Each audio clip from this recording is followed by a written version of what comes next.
Gary, I believe it's Watt, W-O-T-T-E? Witte. Witte. I'm sorry. That's an I, not a. Oh, I'm sorry, sir.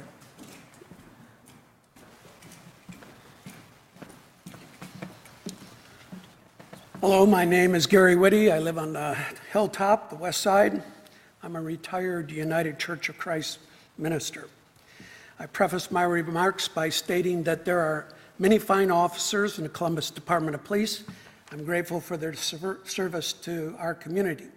However, my concern today is that there are too many officers on the force who are out of control. Far too often, officers arrive on a scene of an altercation or a threatening situation only to heighten the drama and raise the stakes of risk and harm. The scene becomes explosive with the risk of harm or death to someone. Instead of de-escalating a heated, threatening situations, officers begin using violence and even gunplay. It's necessary to call for a mandatory de-escalation and sensitivity training of all members of our police force. The objective of a good police force is to maintain the peace of a community. All personnel should be required to take the training that teaches our officers how best to diffuse a potential harmful and dangerous situations with tactics that de-escalate and control the crisis.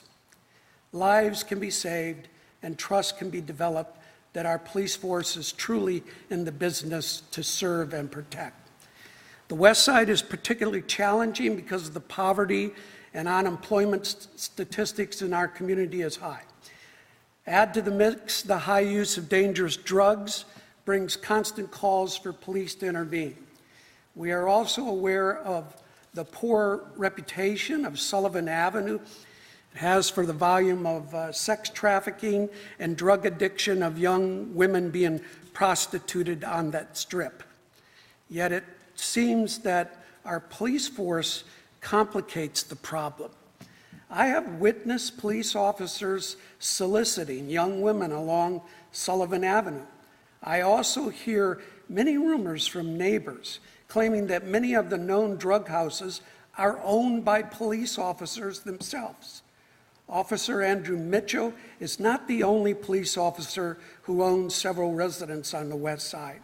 I call for an investigation into police officers who own homes in the area and whether there is illicit happenings at these homes. The overwhelming problem with our police force is the lack of accountability of those officers involved in shootings and excessive force. We have seen officers who have kicked, handcuffed, and subdued people and not be disciplined in any way. Excessive force and police shootings have left our community unable to trust and support our police because of the lack of accountability within our police. I believe that we are at a tipping point in our community. The next incident of an unarmed person being shot by police will cause a community uproar. However, although many... Mr. Witte, I would ask for you to please be respectful of the rule. It was 3 minutes. I'll let you go past 3 minutes. I would ask you if you have something you would like to submit to us in writing, but the rule applies to everyone, sir. I urge all interested parties to look at Nashville, Tennessee, where they have a community oversight board, and it's working. Mr. Witte, these allegations are serious. Have they been reported to the Columbus Police Department?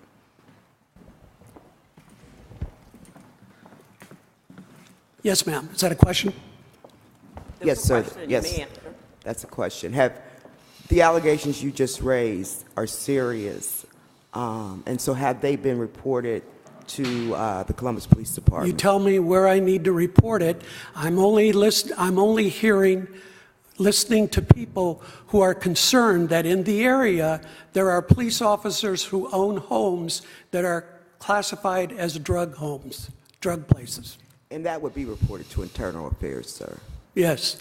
We need an oversight board. Thank you. Thank you.